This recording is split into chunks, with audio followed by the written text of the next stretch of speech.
AP deputy CM Janasena అధినేత పవన్ కళ్యాణ్ ఆరోగ్యంపై సర్వత్రా ఆందోళన నెలకొంది. ఆయన అస్వస్థతకు గురైనట్లు తెలుస్తోంది. ఇటీవల జరిగిన రాష్ట్ర కేబినెట్ మీటింగ్కు హాజరైన పవన్ కళ్యాణ్ ఆరోగ్యం సహకరించకపోవడంతో తిరిగి క్యాంప్ ఆఫీస్కు వెళ్లినట్లు కథనాలొచ్చాయి. దీంతో పవన్ కు ఏమైంది అనే చర్చ అటు అభిమానుల్లో ఇటు జన సైనికుల్లో బలంగా వినపడుతోంది. ఈ క్రమంలోనే చేతికి సెలైన్ డ్రిప్తో కనిపించారు పవన్ కళ్యాణ్. దీంతో ఆయన అభిమానులు ఆందోళన వ్యక్తం చేస్తున్నారు. ఇక పవన్ ఈ ఏడాది ఫిబ్రవరిలో జ్వరంతో పాటు స్పాండిలైటిస్ అనే సమస్యతో బాధపడిన సంగతి తెలిసిందే. అయితే తాజాగా పవన్ కళ్యాణ్ ఆరోగ్యం మీద బండ్ల గణేష్ స్పందిస్తూ ట్వీట్ చేశారు. పని అంటే మీరు ఎంత కష్టపడతారో నాకు బాగా తెలుసు. నడుము విరిగిపోయినా గుర్రం మీద స్వారీ చేస్తారు. 103 జ్వరం ఉన్నా డాన్సులు చేస్తారు. మీకు ప్రజల మీద ఉన్న కమిట్మెంట్ ఏంటో నాకు తెలుసు. కానీ మీ ఆరోగ్యం జాగ్రత్త అంటూ పవన్ కళ్యాణ్ ఆరోగ్యంపై బండ్ల గణేష్ ట్వీట్ ఒక్కసారిగా వైరల్ అయింది.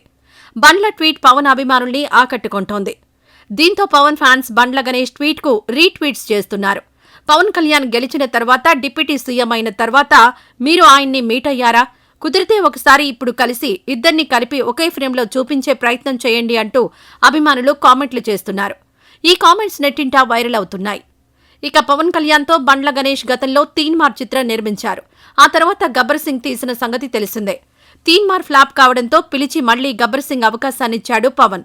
అది బ్లాక్ బస్టర్ హిట్ కావడంతో బండ్ల గణేష్ కు తిరుగు లేకుండా పోయింది. ఇప్పటి వరకు మళ్లీ బండ్ల గణేష్ కు ఆ రేంజ్ హిట్ రాలేదు. పవన్ కళ్యాణ్ కు అది కంబ్యాక్ ఫిల్మ్ గా మారిన విషయం తెలిసిందే. ఇక బండ్ల గణేష్ కాసేపు సినిమాలు కాసేపు రాజకీయాలు అని చెబుతూ ఉంటారు. ఆయన చివరిగా సరిలేరు నీకెవరు చిత్రంలో ఓ పాత్ర పోషించారు. ఈ వీడియో నచ్చితే లైక్ చేయండి. అలాగే మా ఛానల్ ని ఫస్ట్ టైం కనుక చూస్తున్నట్టయితే ఇప్పుడే సబ్స్క్రైబ్ చేసుకుని పక్కనే ఉన్న గంట సింబల్ ని యాక్టివేట్ చేసుకోండి. అప్పుడే మేము పెట్టే ప్రతి వీడియో మీకు నోటిఫికేషన్ గా వస్తుంది. అలాగే ఈ వీడియో పూర్తిగా చూసినందుకు ధన్యవాదాలు.